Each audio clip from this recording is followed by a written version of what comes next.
Welcome into a brand new edition of Embrace Debate, a Carolina Panthers podcast on the Keep Pounding Podcast Network, powered by the Fans First Sports Network. We are finally in the 2023 NFL season. I'm your host, Desmond Johnson, joined by Cody Lachney from the Carolina Chronicles and Monty Fetti from the Four-Man Rush. If you want to participate in the debate, you can do so. Just type into the comments here at youtube.com/@Tobacco Road Sports Radio or on the Tobacco Road Sports Radio or Keep Pounding Podcast Network Facebook watch pages. You can comment there, or any place you're watching this. If it's on Facebook or YouTube, you can comment in there and leave your comments like Leon Murray doing here. There's a little bit of a line waiting for us to come on. We didn't come on last week. Got to apologize for that. We'll be with you throughout the week. We kind of wanted to wait for the season to start before we kick back up again. So appreciate everybody stopping by and supporting the show, supporting the podcast. Fellas, how y'all doing this morning? Doing good, man. I mean, listen, everybody's already fighting on Twitter. I figure I might come on the show and just use my words and smack Monty around a little bit since everybody's so fired up, you know. Panthers Twitter is wilding out this week. Monty, what's going on, brother? How you doing, man? And apparently everybody wants to smack us around on Twitter. I stopped by the Four-Man Rushes pod, like I think it was Sunday night, and I caught Monty like just raw, like he just was going in. Oh, dude, like everything. I was ill. Oh man, I was hot. Yeah. And I've calmed down since then. Yeah, after the loss. That's what I meant. That's why I messaged. I was like, this is kind of why I was waiting a little bit after this. This is why we leave the Panthers on Tuesdays, because like I'll make the mistake of getting on Facebook right after a Panther game, and I get sucked into the emotions of these Panther groups. Yeah. And I feel like I'm having to defend, like I'm Superman. I'm having to defend the whole city of Metropolis because all these people are yelling at the Panthers for just nitpicking stuff, really. And we learned a long time ago that we can't do a reaction show right after because it won't sound right 2 days later. So we wait till Tuesday where everything's calmed down. Everybody's gotten their emotional shows out and everything. And then we come on Tuesday with, this is what happened. This is how we felt. This is what's going to happen going forward. Yeah. So it feels a little better. Now, I'm glad we do this on Thursdays because both of you guys can get a little emotional on Twitter. Both of you guys can get pretty. No, come on, not me. No, don't even know what you're talking about, Des. Never. Yeah, bro, you got me mistaken, man. So if you guys want to check in on the show, if you want to give a comment or even a topic, we're here probably till about the top of the hour. If you're not here, you can catch it during your lunch break sometime later on today. But we got some folks up in here already, so we're gonna go ahead and get started. And before we get into the Panther stuff, of course, we got to get to the main story basically in the NFL this week, and really going to be for the rest of the season. And that's quarterback Aaron Rodgers for the New York Jets. I was actually doing a high school football coaches show in Greensboro while that game was on, so it was on at the bar, and actually saw what was going on as it happened. And when they showed the close up of it, my immediate thought was Kobe Bryant. That was my first thought when he tore his Achilles or whatever, because people were like, well, can you walk on a torn Achilles? And I'm like, Kobe walked to the foul line and shot 2 free throws and then walked back to the bench with a torn Achilles. Like, you can walk on it, you just can't do anything else. Yep. And I was like, that's not an ankle. He's 39. I'm trying to remember the rehab time for, I think it's like 12 to 18 months for an Achilles or something crazy, because Kevin Durant missed like almost 2 years, it feels like, when he tore his. And he tore his in June of 2019. He didn't play the next year. The next season was the bubble, so he didn't go to that. So he didn't really play again until 2022. Wow, I think that's right. So have we seen the last of Aaron Rodgers? He'd be 41 years old. The rehab is a grind. Cody, let's start off with you. Do you think Aaron Rodgers has played his last snap in the NFL? I think it depends on how Zach Wilson looks this year. Like, I mean, they only have him for 2 years. If Zach Wilson does take a step forward this year and plays well, I mean, you might say that it's kind of hard to mess up that chemistry once you've got a good thing going. I mean, I don't know. Aaron Rodgers, he doesn't have like a wife and kids or anything. So a lot of guys, they're wanting to be with their family at this point. But it doesn't necessarily seem like the same thing for him. I don't feel like he wants to go out the way he did. I think you'll probably see him again. I don't know. It sucks, man. I wasn't pulling for the Jets. You know, obviously I have no connection to that team at all whatsoever. But, you know, the NFL is at its best when the quarterbacks are playing and they're healthy. And it was such a big conversation point. So it's definitely disappointing. But to me, it's entirely dependent upon what Zach Wilson does this year. Everybody says that Aaron Rodgers kind of took him under his wing. Maybe that'll do something for Zach's growth. Maybe he grew a little bit as a player. And yeah, we'll see what happens, man. Monty, your thoughts on this? Again, Aaron Rodgers is 39. It happened at the beginning of the year instead of like week 11 or whatnot. So he can, they could start rehab immediately if he wants. He put out an Instagram post yesterday. It sounds like he's going to try to come back, but of course it's Aaron Rodgers, so it's kind of vague. Do you think we've seen the last of Aaron Rodgers in the NFL? I hope not. It's like you said. I mean, like Cody just said, man, the NFL is best when you got the best quarterbacks in the league playing. And Aaron Rodgers hasn't looked to show he's had any fall off from his game at all. I think it really just depends on how severe the injury was and how aggressive he is about hitting rehab. I think that's kind of the biggest thing. The age factor is kind of, will play a factor. I think that doesn't play in his favor. Like Jackson just came off an Achilles injury as well. And, people thought he was going to be out for a full year and he's back and, he looks to be fully healthy. So I think it really just depends on how aggressive you are, in your rehab and, and really just how severe the injury is. I hope he comes back. I definitely, and this is coming from a guy that's not the biggest Aaron Rodgers fan, but, you never want to see a guy go out that way, especially the first game of the season, man. It sucks. The timetable was there for him. Like you said, he'll have all this year to prepare for the top of next season. So I really do hope that, that he gets well. But yeah, I think depending on, and there's going to be a place for him. If Aaron Rodgers comes back and he's healthy, there's going to be a team that picks him up. So I don't know if Wilson's success is going to matter because, if the Jets move on from him, there's going to be a team that's going to take the flyer on Aaron Rodgers. I just, I hope he come back and, and stay healthy. That's the big thing there. Oh, shout out to for you guys know I have affiliation with North Carolina A&T. Shout out to former Aggie Tariq Cohen, who signed with the Panthers. He missed 2 years from an Achilles injury, according to King Rook. He had more than Achilles. I think he tore his ACL and something else too. Like to his Tariq was beat up. He had a bunch of injuries. But he's been gone for about 2 years. He did sign to the practice squad with the Panthers this week, and they sound pretty excited about having him. And to be honest, I would expect to see him with around the week 3 or 4 be mixed in somehow into this offense. And by all accounts, it sounds like Tariq has said that he feels like he might be better than he was last time we saw him. So then again, Tariq Cohen is in his 20s. Aaron Rodgers is 39. It's a little bit of a different rehab than what Tariq went through. I guess it just kind of depends on Aaron. Because he was about 90% retired before we got to this season. Remember, like he was it seemed like he was more retired than not. And then he finally got the trade to the Jets and that kind of rejuvenated him. But, it's we'll see. But we had to start off with Aaron and the Jets. Zach Wilson, Robert Salah said, I think it was this morning or yesterday, people forget the Jets were 5-1 with Zach Wilson last year before they had a bunch of injuries and the bottom fell out. So maybe I don't know. We'll see. Let's get over to the Panthers. Of course, the Panthers lose 24-10 to the Atlanta Falcons this past Sunday. Should the Panthers fan base panic after the week 1 loss to the Falcons? Monty, I'll let you go first on that one. No, I mean it's week 1. When you go back and look at the film, I think there's a lot of things to be excited about still. There's, of course, there's always going to, and coming from a guy like you just said, I was going off, the very next day after a loss.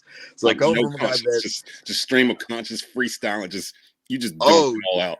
Oh, dude, I was wired to say the least. Yeah, I was not happy. But yeah, man, it's week 1. Bryce didn't play terrible. There's a lot of things that does need to be corrected there, but a lot of things, and I'll say this: a lot of things that we were going into the season concerned about, looking at the film, it didn't show its head. Offensive line played real well Sunday. And that's the thing I feel like we don't talk about as well. We were concerned about running back depth. The running backs played well Sunday. The defense played well for the majority of the game. And again, Brian Burns and Derek Brown were feasting all game. So there's a lot of things to be excited about. I want to see how we bounce back. I'm probably more nervous about playing on Monday than I am about, being panicked about the rest of the season. So yeah, it's a little too early to hit the panic button. But again, that can change in a matter of weeks as well. So, Cody, your thoughts on this? It's only one game. We saw a couple things that we were a little alarmed about, but I think there was a couple things we saw that we felt pretty good about too. Should the Panther fan base be in panic stage after this loss to the Falcons? Des, I'm not hitting the panic button, but I am hitting the concern button, and I think y'all should be too. I mean, listen, we've been talking about these receivers a lot and what kind of receiving core we actually have. But if anybody follows JT O'Sullivan on Twitter of the QB school, that guy cannot stop roasting not only the Panthers receiving core, but Adam Thielen in particular. Basically just saying that we have no speed. We don't have the type of receivers that can stretch the top of defenses. And, I mean, basically we're talking about DJ Chark. How much do you depend on him coming back to this offense and being able to rejuvenate our downfield passing attack? Maybe Bryce and Jonathan Mingo can get more on rhythm. But even though that offensive line looked well, like Monty said, now it's been reported that Brady Christensen is on season-ending IR with a bicep injury, man. Like, losing your starting offensive lineman is never a good thing, man. They held up well early in the game, but I don't know, man. It's hard for me to not be concerned about what I saw. I do think there was a lot of errors that if we clean up, this offense can look more dynamic. But I don't know, man. I'm questioning if we have the firepower around Bryce and if we can even stay healthy, protecting him at that. I'm glad we waited a couple days because I waited a couple days before I even rewatched the replay, the highlight package the NFL puts out for each game on YouTube each week. Went back and watched that, and it reminded me. I kind of forgot about the ebb and flow of the game. Like if you just look at the box score and you see the final 24-10, it's like, oh, the Panthers lost by 2 touchdowns. That's not exactly how it went down. It was 10-10 at the start of the fourth quarter. The Panthers had 10-7 lead in the third quarter. It was kind of a rock fight. The defense pretty much held Desmond Ridder in check for the majority of the game. The dude had like 24 yards or something passing at halftime. Like, I mean, I posted that on Twitter. It's like, dude had 24 yards going, and I think he only had like 40 yards going into the fourth. Like they were doing their thing there, and that was with us down our starting number one cornerback like early, like because Horn went down like early in the first. So we were back there with C.J. Henderson and Dante Jackson and folks. I don't even remember Jeremy Chin's name being called out during the broadcast. Like I felt like he was a ghost on Sunday. So.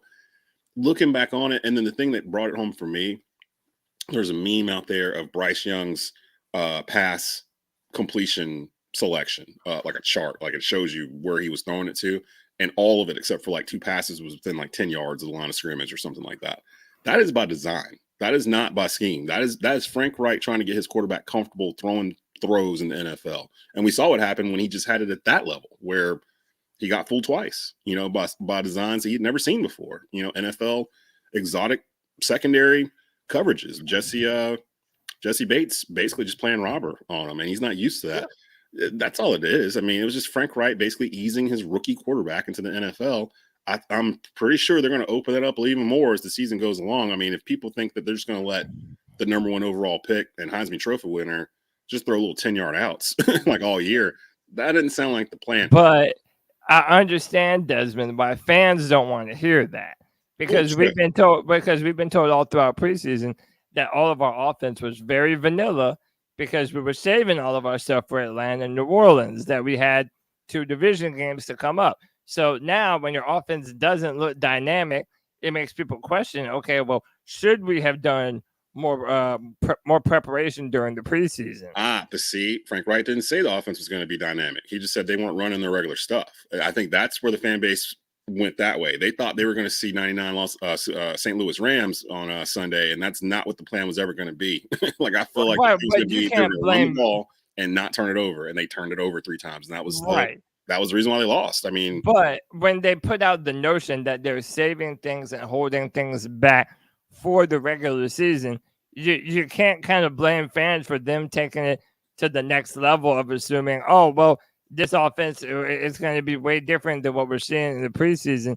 It's almost like that's an inevitable conclusion that people are going to jump to, whether it's fair or not. So, well, but it was different. Like if you look at like for starters, the offensive line was maligned during the preseason that we had the worst offensive line in football. They kept him pretty clean. They actually were blocking their assignments and doing what we thought they were going to do on Sunday. So that was he had the fourth most time of any quarterback behind the pocket. Yeah, I mean, and they had time of possession. They won by over 10 minutes over Atlanta. Like they won the rushing game, they won the passing game, they won time of possession, they won everything except for turnovers. And like I feel like if those turnovers didn't happen, Carolina probably wins like 17-7 or something to that effect. And half these conversations we've had all week don't happen. Like we don't even we're not even mad about them, and that's why I'm not upset. I agree, man, because I think when you look at the turnover, especially when they happen, the turnover and where they happen on the field, right? Exactly. It's like the very first interception happened. We're on the opposite side of the 50, and it's a short field for Atlanta. Then you have the turnover with Sanders, and we're driving the ball downfield. I mean, and I'll be honest, I'll even count the 4th and 1 where we don't convert as a turnover. That was the 4th one. Yep, I got the same thing because I was 11. If you take the field goal, it's a different game. And I feel like because we all know football is a momentum game. It's a completely different game going into halftime at 13-10 versus a tie game at 10-10, and they're still in the game. I mean, and it still would be a field goal game, but I feel like the momentum would have been a lot different. I feel like we did a lot of things that we didn't execute on, but again, it's week 1. I feel like there's a lot of, if you look around the league, just the temperature around the league, there's a lot of elite offenses that just stalled out week 1. Cincinnati I'm looking right at Cincinnati being one team. Philly, also I'm looking at Philly. You talking about two elite offenses there that just didn't play well. And again, I'm not saying we're the next Cincinnati or Philly, but I don't think that I'm not as concerned as other, especially when you look at the film. Now, there's a lot of things that Bryce did well.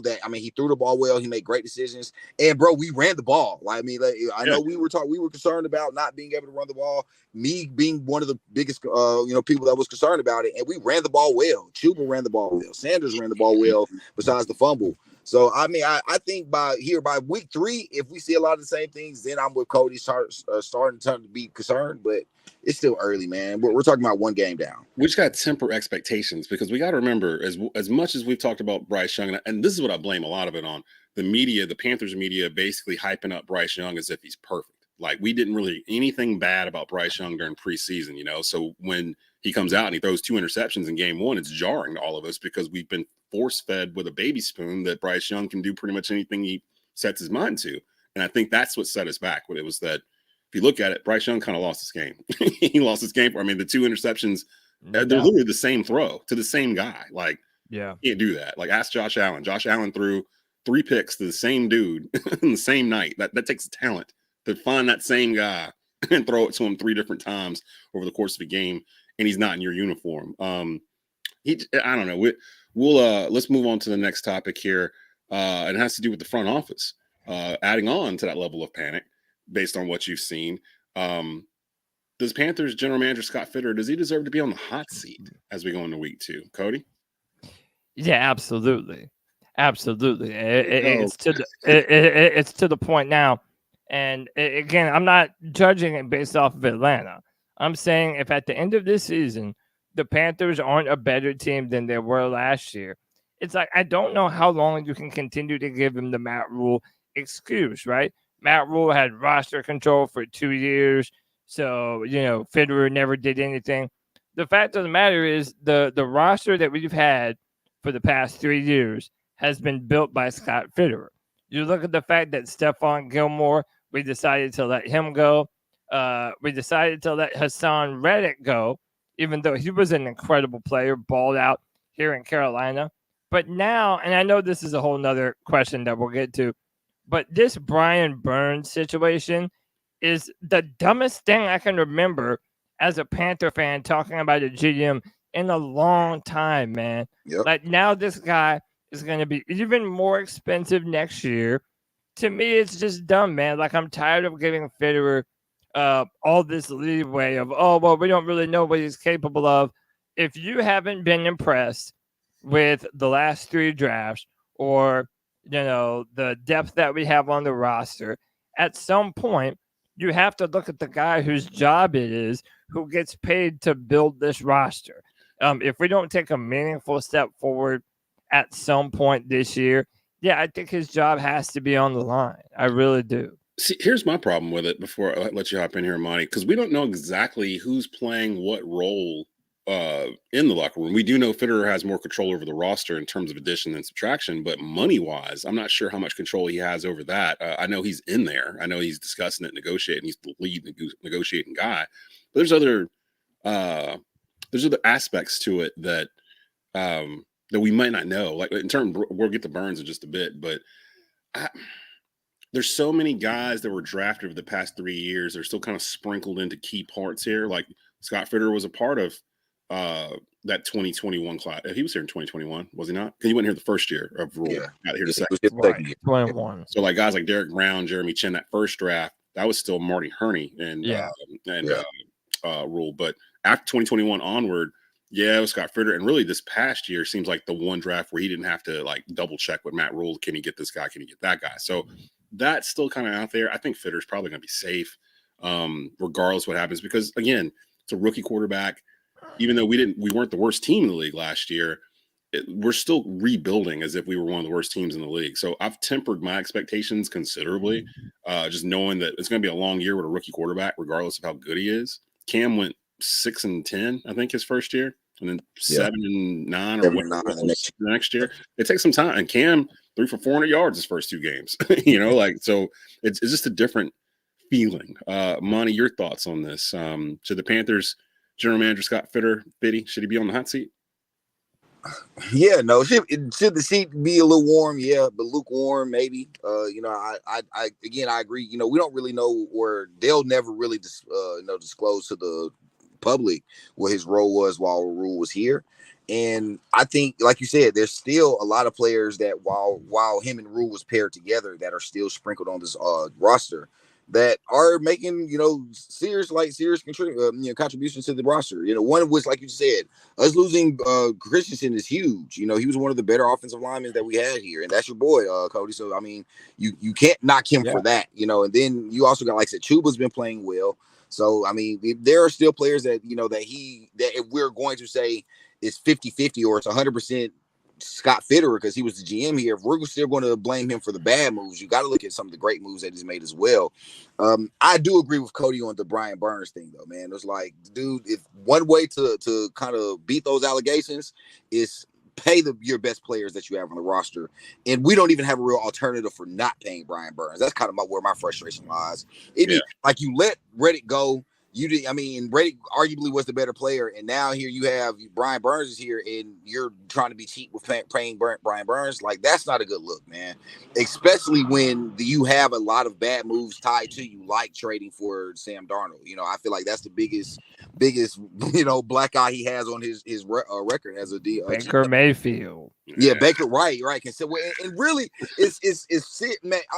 I'm leaning with Cody. Just they are going to have to crank up the heat on him a little bit, man. Just because you go from Cam Newton, well, he didn't have nothing to do with Cam Newton, but in 1 year you go from Teddy Bridgewater to Sam Darnold to Baker Mayfield to PJ Walker back to Sam Darnold.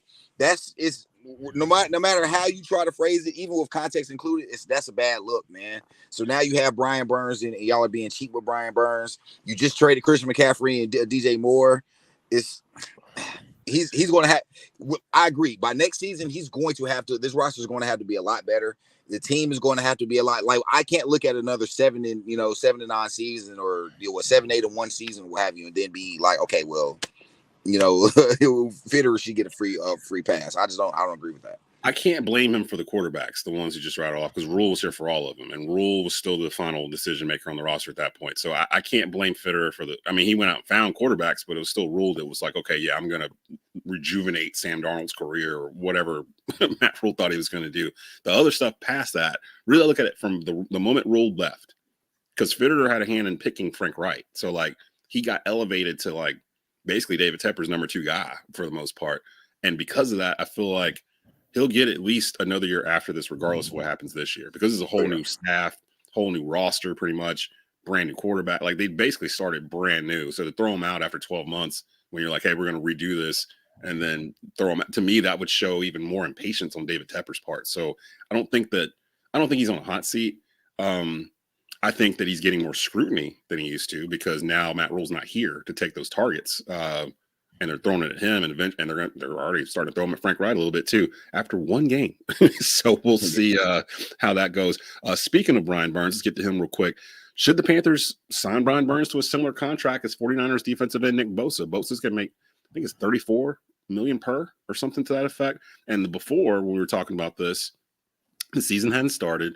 We were thinking, maybe 25, 26, 27 for Burns, where maybe Burns' camp has been like, hey, if you look at our stats side by side, and you take the names off, you can't tell which one is Bosa and which one is Brian Burns. Maybe we should be getting that kind of money too. And the Panthers have put themselves in a position where they can't really debate that because of what you just said, Monty. They traded off McCaffrey. They traded off DJ Moore. They cleared cap space by doing that. They didn't sign Hassan Reddick or Stephon Gilmore, and the reason was they had Derek Brown and Brian Burns coming up that they needed to sign. So, if that's the reason, why is he not still signed?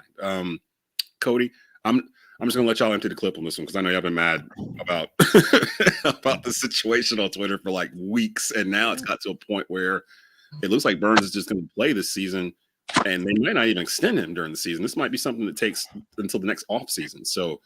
The floor is yours, Cody. I'll let you start off. This is the reason why I'm turning the heat up on Fitterer so much. Not only did you turn down 2 first-round picks and a second-round pick last year for Brian Burns, but you have essentially told this man, all right, hey, we turned down that amount. You're gonna be our guy. You're gonna be our defensive cornerstone forever. You're gonna be our guy going forward. And then you're lowballing the best player on your team. Desmond, I cannot understand for the life of me why so many Panther fans are counting pennies as much as they do. The salary cap isn't a myth anyway. It's not. That's right. I said it. It is. Money. It's a myth. It's an absolute myth. And I don't understand for the life of me why so many Panther fans are concerned about $4 or $5 extra million a year. Right. The salary cap goes up every year. The TV deals go up every year. The amount of money that is going to these NFL teams goes up every single year. More importantly, Brian Burns is never going to be more valuable than he is right now. He's 25. He's 25 years old, balling out. Every single year that he's been here, he's gotten better and better year after year. This is his time to get as much money as possible.